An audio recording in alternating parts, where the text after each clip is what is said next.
I call this meeting of the West Hollywood Rent Stabilization Commission to order. Please join me for the Pledge of Allegiance.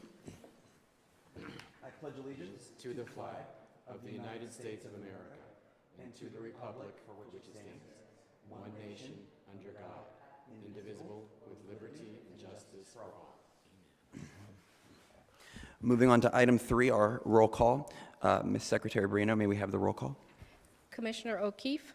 Present. Commissioner Kerpes. Here. Commissioner Maggio. Here. Commissioner Martz. Commissioner Topchian. Here. Vice Chair Bergstein. Here. Chair Charity. Here. Thanks very much. Moving on from item 3 to item 4, approval of tonight's agenda.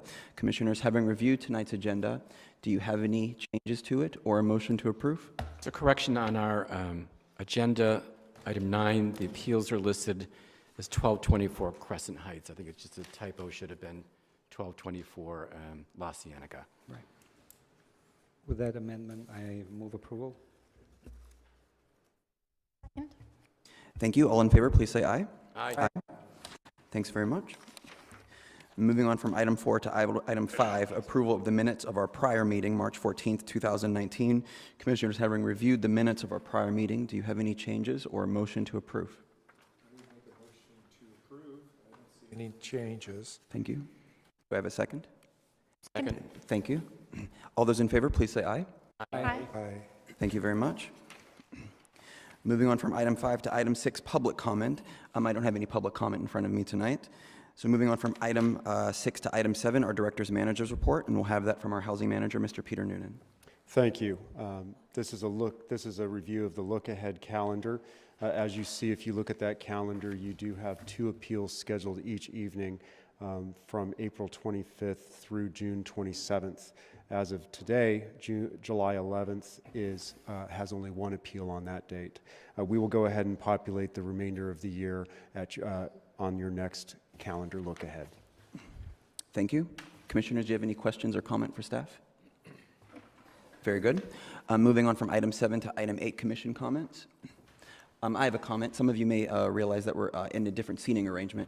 We're in a seating arrangement that reflects our commissioner chair rotation. So to my right are the 2 most outgoing chairs, and to my left are the incoming vice chairs and chairs to the commission, if you noticed our rearrangement, just to let you know. Any further commission comments? I thought it was someone who hadn't been a chair before gets to be chair before somebody who has been chair. No, Is that not what we talked about? Oh, by appointment date. By your appointment date. not what I recall our conversation being about, but okay. Well, By appointment date. And Commissioner Topchian was reappointed, was Well, off the commission. And Chair, your explanation was different from what Commissioner Maggio says, so now we'll go based on the appointment date or based on who served prior to you as chair and vice chair, so they're going to be on the right we side are of- sitting in the chairs by appointment date. by appointment date. Any further commission comment? Very good. Let's move on to tonight's appeal. These appeals are the same parties, so we're going to be consolidating D-4379 and D-4354. And then at this time, we'll have our staff report for item 9. Thank you. Charis Michelson has lived at 1224 North La Cienega since May 2011. She filed a rent adjustment application and was awarded a rent reduction for 5 issues, totaling $65. Both the landlord and the tenant have appealed. The tenant has appealed the following issues: cleanliness, graffiti, back walkway, white paint on the black railing, rent drop box, access to exterior water, construction workers' presence, hall wall, common area plumbing, and 3rd floor ceiling light. The landlord has appealed the following issues: interior paint, bathtub, common area maintenance, and exterior wall. Both the landlord and tenant also applied for a determination of the maximum allowable rent and whether any amounts in excess of the MAR have been retained. They both appealed the decision on those issues as well. The tenant disputes the MAR determination and claims that the rent increases were all invalid. She disputes the excess rent finding and claims that the hearing examiner did not account for some overcharges. The landlord disputes the excess rent finding and claims that there is no evidence to support the payment of excess rent by the tenant. Staff recommends that the commission affirm the hearing examiner's decision. There is substantial evidence in the record supporting each of her findings and conclusions. Thank you. Thank you to our counsel, Allison Regan. Commissioners, do you have any questions or comment? I do. Commissioner Kerpes? I just have a question about, in the appeal from the tenant, she writes about the issue regarding a parking spot that she never actually had in the new building. That wasn't referenced in your analysis. I just wondered, am I reading it incorrectly, or was that just an error? That was not an issue in this. I believe she referred to that as a reference to something else. In reference to the registration form? Right. I was, Chair, question for legal counsel. I was curious. I'm sorry, these just went off.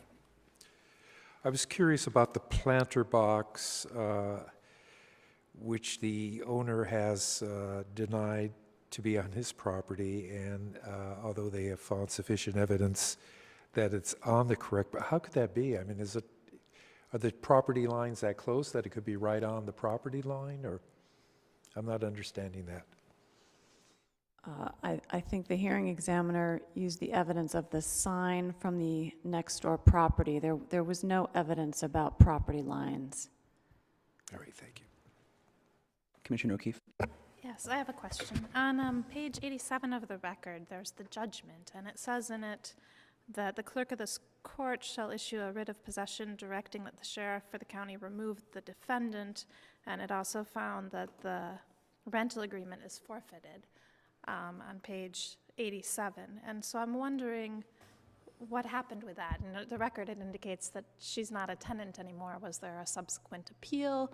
So that's not part of the record, so it's not really relevant to this case. But yes, they settled. Thank you. I do want to caution the commission that in this case in particular, we have a voluminous record. It's very important that the commission stay within the confines of the record.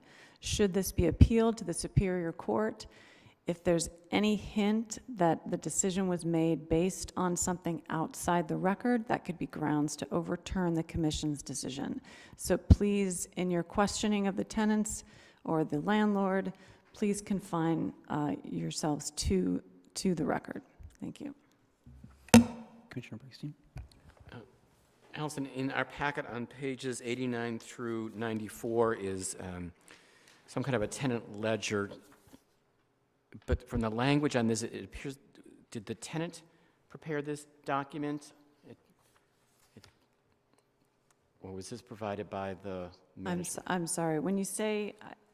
It's in our packet. In our packet is pages 89 through 94. The right-hand corner, it says page 199 through 203. But in our packet, it's 89 through 94. It's Exhibit 6.199-204.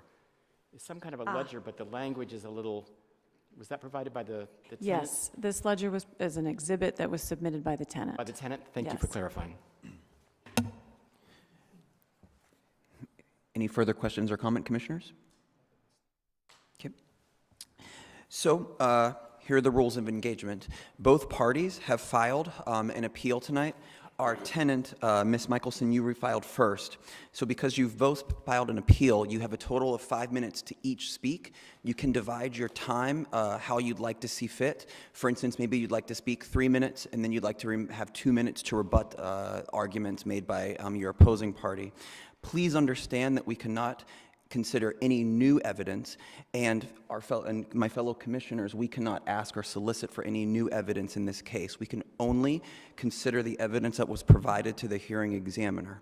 So when you're ready to speak, please approach the microphone and try to speak directly into it so we can hear you, and let the secretary know how you'd like to divide your time if you'd like to do so. I have prepared 2 pages, and it takes quickly as possible. Try to say it as quickly as possible. And Please speak into the microphone so we can hear you, and pull it towards you so we can hear you. Thank you.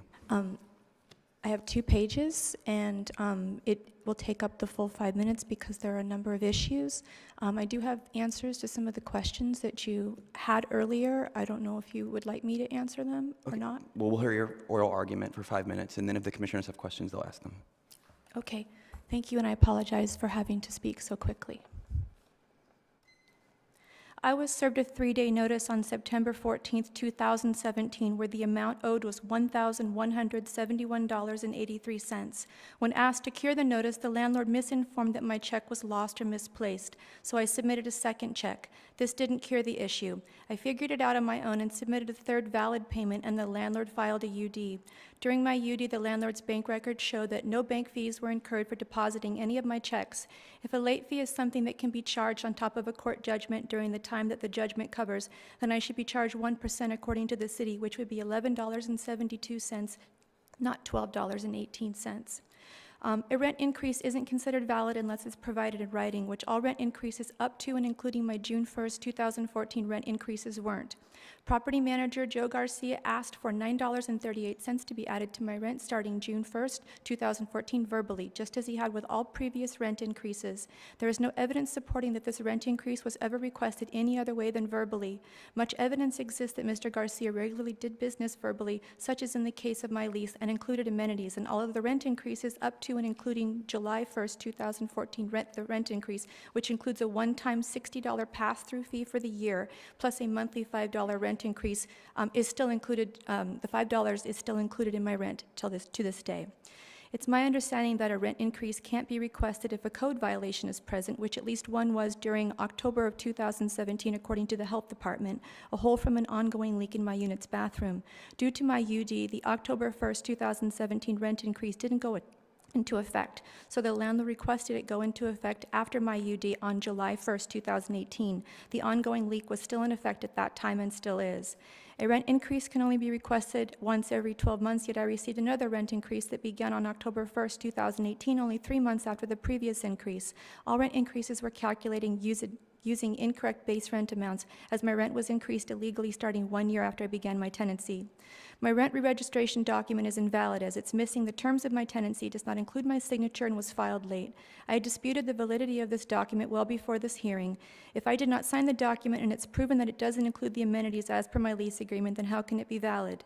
Despite the hearing examiner's opinion, facts clearly point to it not being valid, and I respectfully ask the Commission to consider overturning the hearing examiner's determination on this issue. The landlord disowning his own property where the graffiti is located is a convenient and dishonest excuse, which he's used in the past regarding denying infestation issues.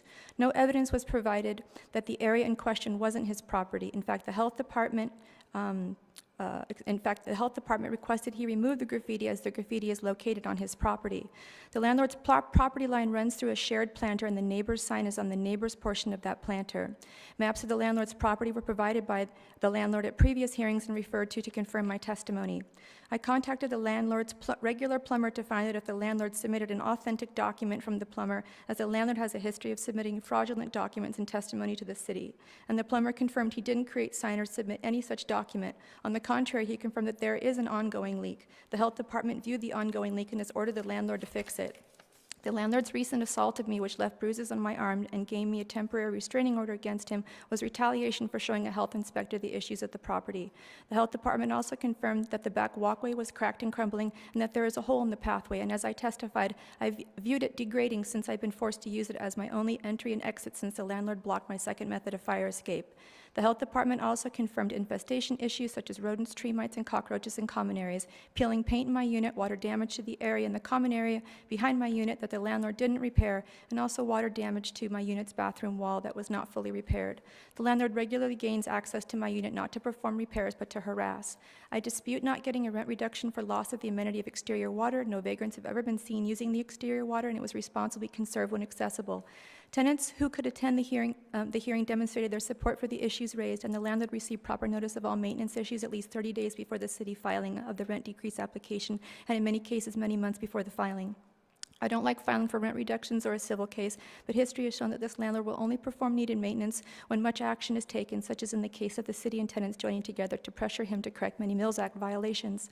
The landlord has asked for more rent than what is due, yet doesn't return it once deemed an overpayment, such as when during the hearing, Steve Short confirmed that the bounce check fees were not valid and stated I now have a credit, but never provided it to me. Thank you for considering increasing rent reduction amounts, such as the $1 rent reduction amount, providing a rent reduction for loss of exterior water, deeming the rent re-registration document invalid, and reversing all illegal rent increases and overpayments. Thank you. Thank you. Commissioners, we can have questions for our party at this time. I do remind you that we did hear some things that were new evidence that we cannot consider because it was not in the hearing examiner's record. Commissioner Kerpies.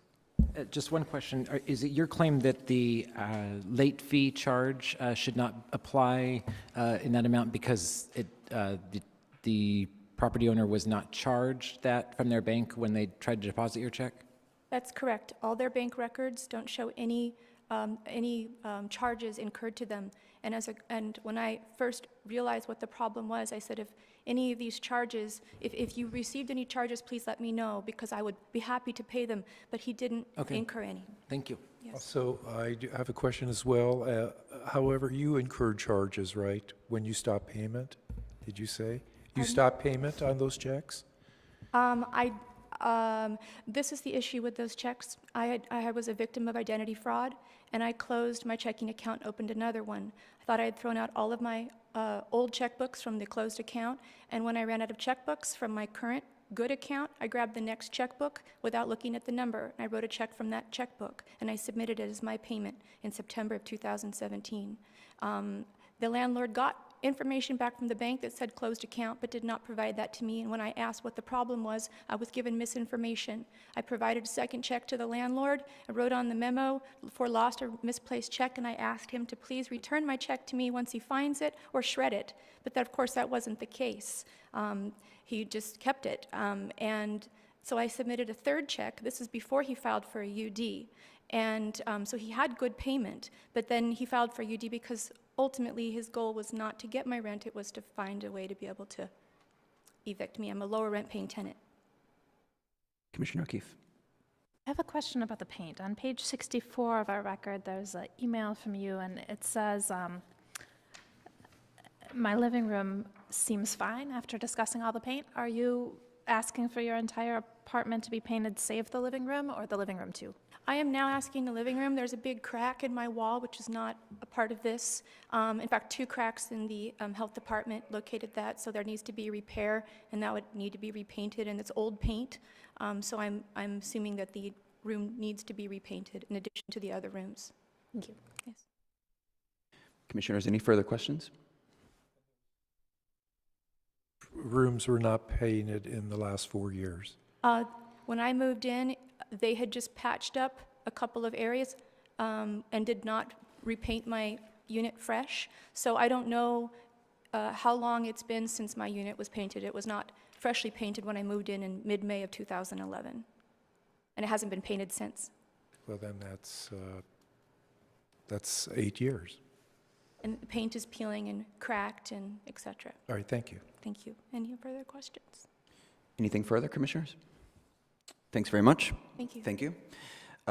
Ms. Regan, I know we have a representative from Empire View Homes here, so we'll wait a minute to do this transfer of parties. Thank you.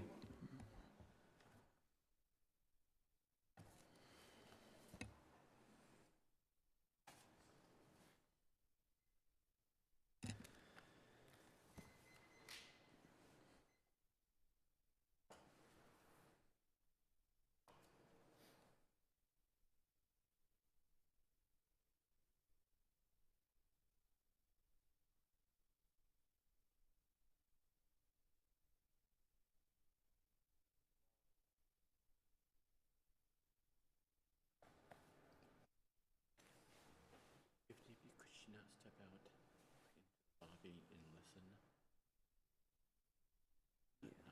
I'm not sure how we're going to figure this out, but we're going to make it work. I know, we're going to figure it out.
Commissioners, thank you for your patience.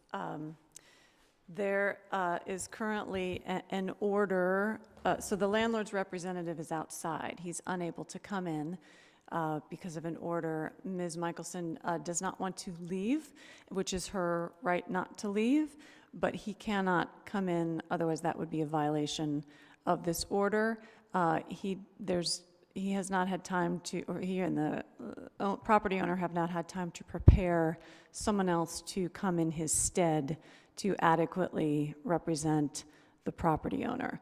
So my suggestion would be that we postpone this hearing to the next available commission meeting, and the landlord will either send someone else, or if the order is no longer in place, so somehow the landlord will be able to have a representative here. I would agree, but fellow commissioners? Is this a restraining order? Yes. All right, it is a restraining order. All right, thank you. And it doesn't make sense to split the two appeals, since the tenant is here for her appeal.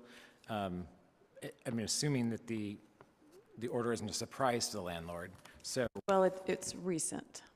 oh, Yep. I would like to allow them to be able to finish the appeal, so I believe, but I just would like to hear what the landlord said. Can she listen from somewhere else? Can I go back there? We mentioned to the tenant that this is streaming, and so you're able to watch it on your phone if that's something that you are. I'd just like to hear it, that's all. Okay, yeah, so if you can pull up the meeting on your phone and watch it outside or listen to it outside. I think it's playing in the lobby, isn't it, or? Is it playing in the lobby? It usually doesn't, because remember when we were sequestered? I know how she can, yeah.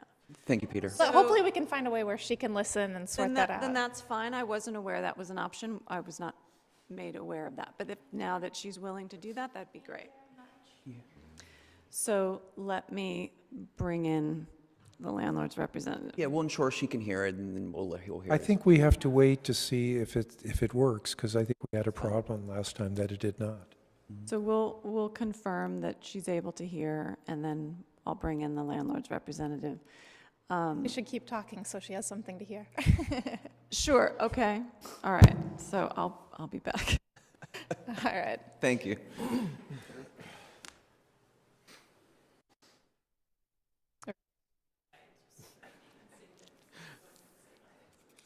Do you want to do a song and dance while we're waiting, since you suggested it? Of course, my mic wasn't on.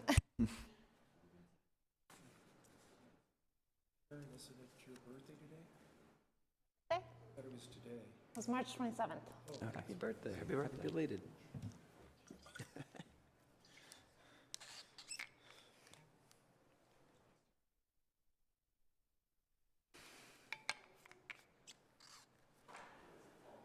Okay. Can you hear me now? Let me see what we can do here.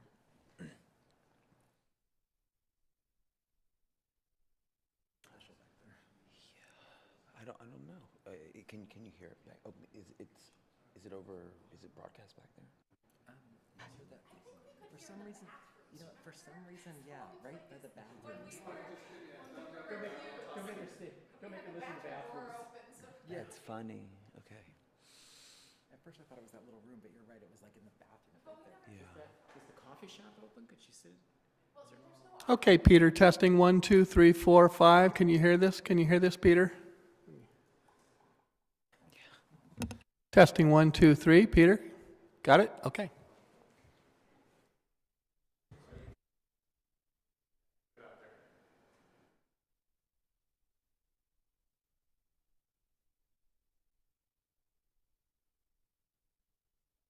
They can, I should say it in the microphone. She can either watch from the lobby, or we can put it on in the closed session if you'd prefer. Maybe closed session would make sense, because if it's a restraining order issue, then he would have to pass through there, presumably. So if she's allowed to be back there, I think that might be the best. Good idea.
Just to let you know, we're hooking up the closed session room back there, and we're going to test the volume and make sure everything's working, and then we'll be ready to move on.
Testing, testing, testing, testing.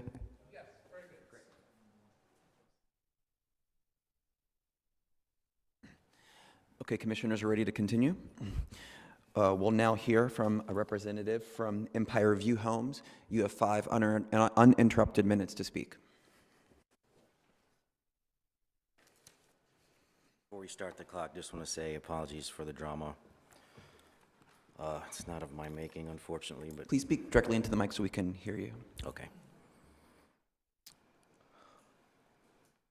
Okay, a lot of issues here. The landlord chose not to dispute most of them. However, there are a few that we take issue with respectfully. The first one is the $95 in excess rent, and I hope you have the packet I submitted to you guys. The examiner found that the landlord charged $95 in excess rent from 2012, 2013, and 2014. These are overcharges by the former owner, which we would be responsible for, right, should they be accurate. We understand that. The problem is, it's clear from the evidence submitted, looking at pages 8 through 13 in my packet, that the evidence submitted don't prove that the former owner charged these $95 in extra fees. There's no proof that the former owner accepted those $95 in extra fees that the tenant paid all those years ago. And finally, there's no proof that the tenant actually paid the $95 at all. She submitted carbons and a made-up ledger that she made, that she created herself to show what she thinks the former owner accepted or what she thinks is on the former owner's books, which it's impossible for her to know. Per section 60020 of the RSO, page 14 of this packet, all evidence has to be credible or relevant. And it's clear that carbons are not relevant or credible. She could have subpoenaed canceled checks from her bank. She could have subpoenaed records from the former owner. She did none. The next one is the $48.50 rent reduction for interior paint. There's a video in the file that we can play, or maybe you've looked at it already, that clearly show the paint in her apartment is like new. Now, we all know that we have to repaint every 4 years, but the only exception is that if the condition of the paint is like new. And if you look at the tenant's own pictures that are in pages 17 through 36 of this packet, it's clear that the paint looks great. It doesn't get much better than that. And keep in mind, these are the tenant's pictures. I think that speaks volumes. Again, pages 17 through 36 in my packet. And these are exhibits 29.1 through 2919 and exhibit 30, all from the tenant. The $8 rent reduction for the bathtub, this issue is no longer outstanding. We reglazed it back in December 2018 for the tenant. However, the tenant really slowed things down by refusing access to her apartment on October 30, 2018. And you can see the record on page 3, paragraph 3 of the decision, or page 37 in this packet. Had the landlord been allowed in to do the job and take a look at what was supposedly an issue, things would have happened a lot quicker. Things would have happened and got done before the hearing. And really, the examiner erred also by not accepting into evidence a 45-second video showing the tenant not letting me in. However, she denied it twice, while at the same time accepting a 1.5-inch binder, Exhibit 6, from the resident with stuff that's years and years old, just to smear us. None of that is relevant, but my video is super relevant. This was hurtful to our case. Again, we've submitted a compliance determination request already, but I don't think we should get a rent reduction for that because we weren't allowed in when we tried to get in. $7.50 rent reduction for cleanliness in the rear of the property. Again, pages 47 and 48 in this packet, those are exhibits 26.1 and 26.2, show how clean the property is in the back of the property, which is what this rent reduction was awarded for. Further, there are tons of invoices from our cleaning people who come twice a week and do a great job. And to our detriment, again, the examiner erroneously claimed on page 51 in this packet, in the decision, that we didn't submit any pictures to the contrary, although we did. It's clear they're in the record. It's 26.1, 26.2. The examiner also implies if there were pics submitted, the rent reduction wouldn't be awarded, and rightly so. Last thing is $1 rent reduction for a small portion of an exterior wall by the tenant's apartment. It was painted, it was repaired and painted prior to the hearing.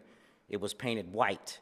The examiner seemed to think it wasn't painted, even though pictures clearly the pictures clearly show that it is painted. Now, after the hearing, we did go back and paint it a better color, but the fix itself was repaired, or that wall was repaired, even during the time of the hearing. Thank you. That is time. Commissioners, do you have any questions for our speaker? Yes, sir. Good evening. How did you notify the tenant for access to her apartment? Did you ask her ahead of time? Was it in a letter form? The time she refused was after we posted a 24-hour notice to enter. And that's all you did, the 24-hour posting? Yeah, on that time, yes, but we always try to work with tenants beforehand, but some are more difficult than others, unfortunately. And what happened? She just would not let you in? As I recall, she let me in and then asked me to take off my shoes. I'm sorry, Commissioner, this is not evidence in the record. We cannot go outside the record. Thank you. All right. I'll have to withdraw that. Commissioners, further questions? You mentioned about the video evidence was denied by the examiner. Was there an explanation for that? Not a good one. I just recall she said something like, I'm not gonna get into this. It's a he said, she said. She seemed to think it was, I got the feeling that she thought it was too much trouble to take 30 to 45 seconds to look at a video, which was clearly pertinent. You know, she could have looked at it and then said, no, that's not pertinent, but didn't even give us an opportunity to play it. I was there, I asked twice, she said no. But again, and then again, there's also a huge binder from stuff from years ago that is clearly not relevant. So, and plus that problem's been fixed. All right, thank you. Commissioner O'Keefe. In the hearing examiner's decision, I was a little unclear. I think she indicated that she thought one of the water spigots may be accessible to tenants, but it may not be. Is your position that one of the outdoor spigots is accessible, or that none of them are currently accessible to tenants? I'm not sure. I think at least one is accessible. They're all sort of, how do I put it? There's at least one accessible because we have gardeners that come in, and, you know, gardeners and cleaners that come in, both of them twice a week, and they have access to it. But I think most of them are locked because, unfortunately, if you don't lock the spigots in that part of the city, there's a lot of foot traffic, and some of it, unfortunately, is homeless people. And they come in and, try to bathe and hang out, which, like it or not, I know that the residents there, don't appreciate it, and it's kind of scary, so, just some of them. So unfortunately, if everything was unlocked, that would kind of create more problems in our opinion. And like I said in the hearing, the tenant, I believe the only thing she wanted to use them for was to wash her feet before she went in her apartment, or to wash some shoes or some dishes or plants or something. I'm not real sure, but anything that a tenant can do from an outdoor spigot, they can do from their own water source inside, is our opinion. I don't think it reaches the substantial level, for a housing service reduction, or rent reduction for a housing service reduction. Commissioners, further questions? Thanks very much. Okay, thank you. We now go on to deliberation. Who would like to start?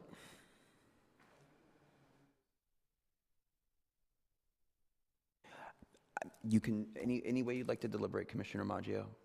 I can put on the table that I'm inclined to affirm the hearing examiner's decision. I see that there was substantial evidence for her to have made a reasonable conclusion, the reasonable conclusions that she made at the hearing.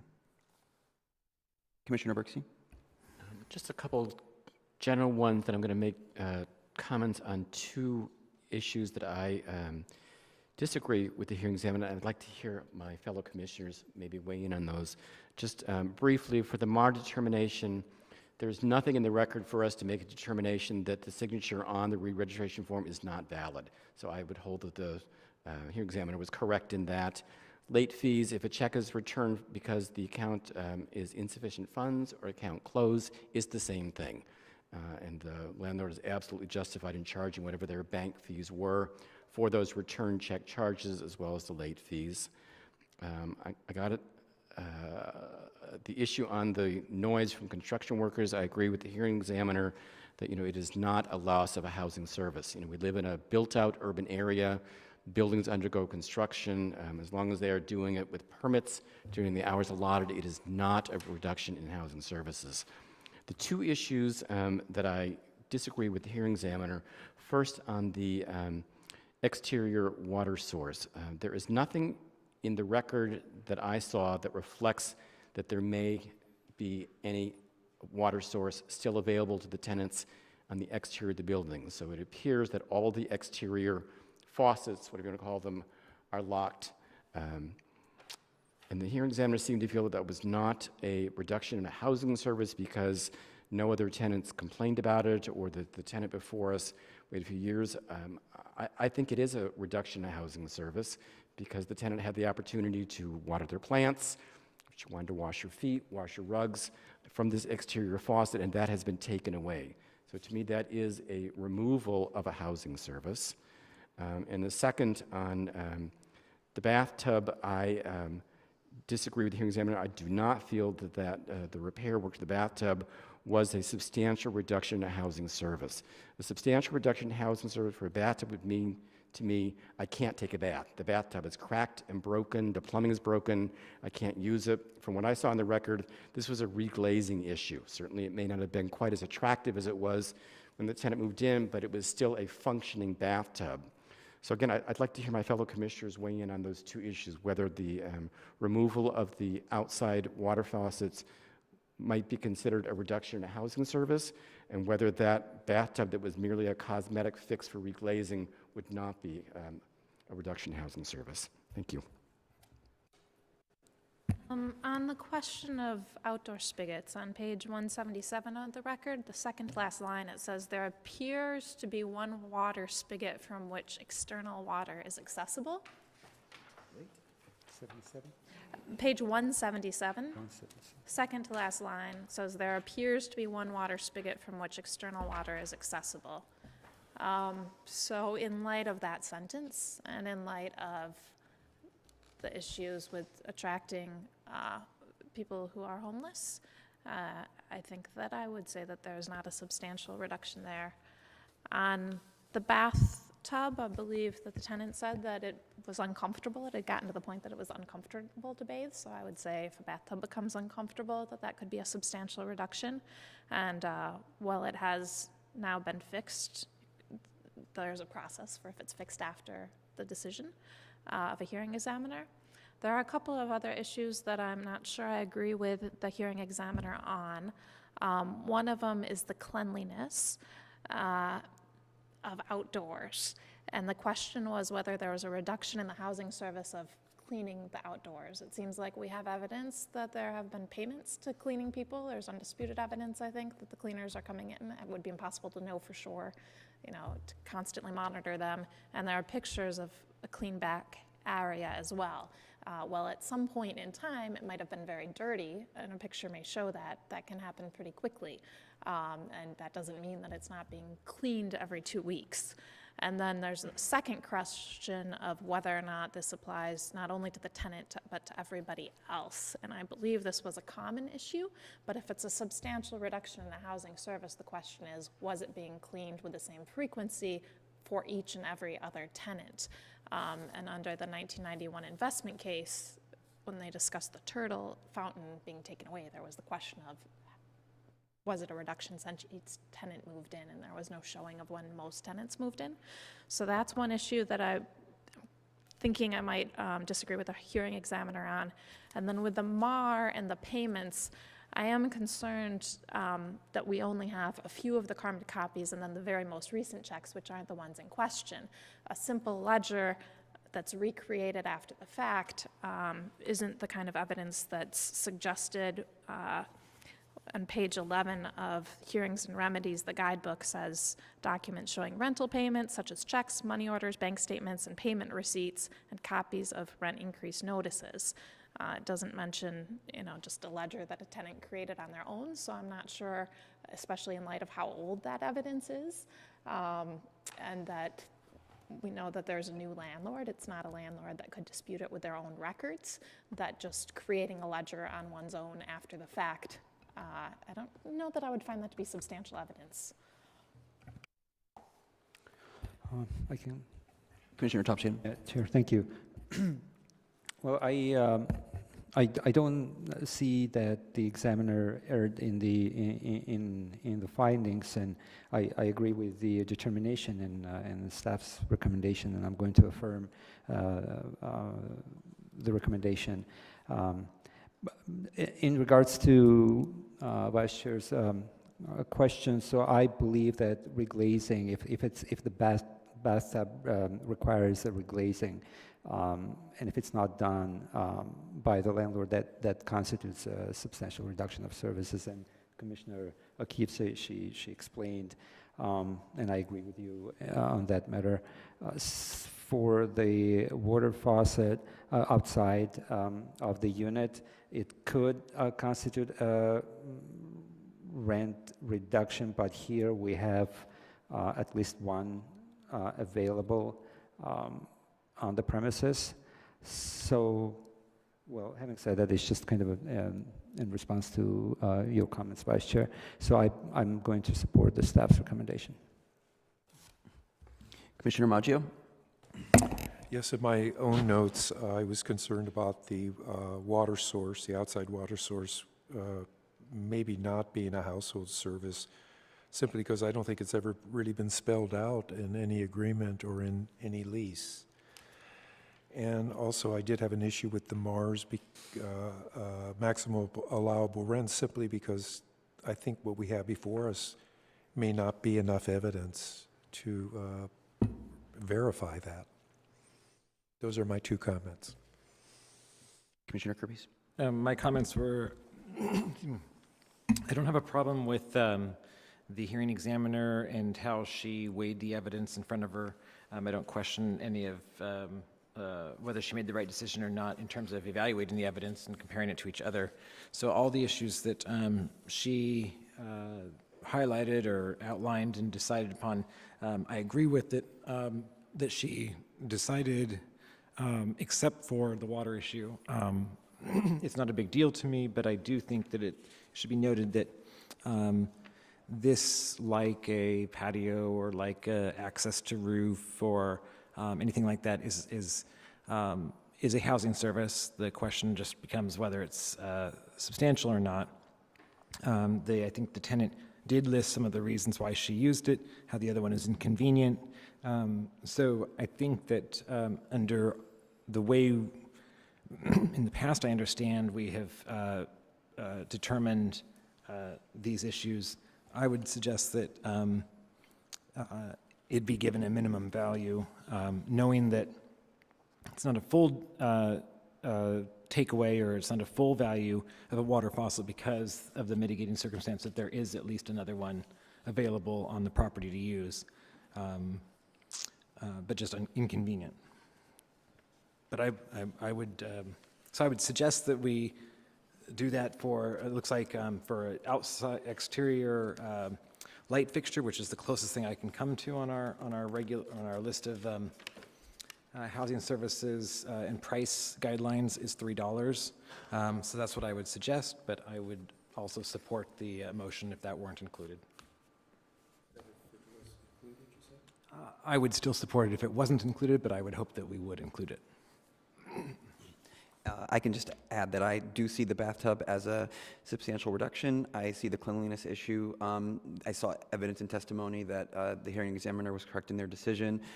In the water source, Commissioner O'Keefe did point out that there appears to be a water source accessible outside, and in our argument tonight, our landlord said that there does appear to be a water source outside. I do want to make a note to the landlords in the city of West Hollywood that interior paint does need to be painted every period of years. And if the hearing examiner saw defects in that paint, then that is a substantial reduction.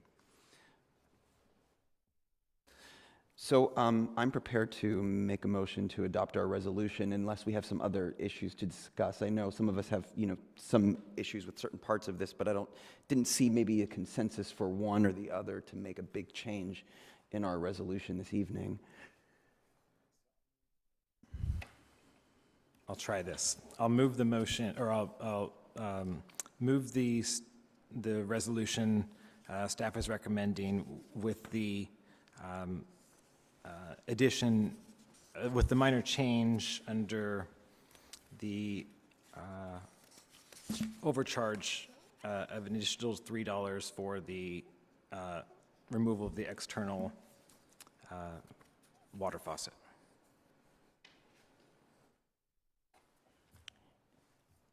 I'm not prepared to second. Or do we have any seconds? No, not at this time. I'll make a motion to adopt Resolution RSC 19-546, a resolution of the Rent Stabilization Commission of the City of West Hollywood, affirming the hearing examiner's decision on D-4354 and D-4379 for 1224 North La Cienega Boulevard. Second. Thank you. Secretary O'Keefe, I'm sorry, Secretary Barino, may we have a roll call? Oh, okay, is there any further discussion after our second? I'm not going to vote for it, but I don't think a majority, there's just the two pieces that I would disagree with it on, and I don't think we have a majority to disagree on those two pieces. Yeah. I'm withdrawing my thoughts pertaining to the outdoor faucet. Thank you for clarifying. I'd missed that line in the packet about there still being one source of water outside, and I would go with consensus on the bathtub as well. Commissioners, any further comment? Very good. Secretary Barino? Commissioner O'Keefe? No. Commissioner Kerpes? Aye. Commissioner Maggio? Aye. Commissioner Topchian? Aye. Vice Chair Bergstein? Aye. Chair Charity. Aye. The resolution passes. Thank you very much. Parties, if you have any questions, please refer those to our staff in West Hollywood. Thank you very much.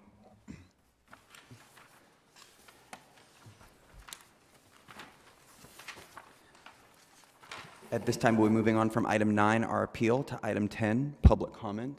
I don't believe we've had any public comment. No public comment. Thank you. Item 10 to item 11, commissioner comments. Question for Mr. Noonan. You were not present at our last meeting because you were celebrating your birthday by viewing the wildflowers. Can you confirm or deny that that helicopter that landed in the middle of the wildflowers was or was not you celebrating your birthday? That was not me. And that's my only comment. Any, Happy birthday. very good. I just wanted to make mention of the Anita Mae Rosenstein Center. Commissioner Bergstein, I know I ran into him there, and I know there were others.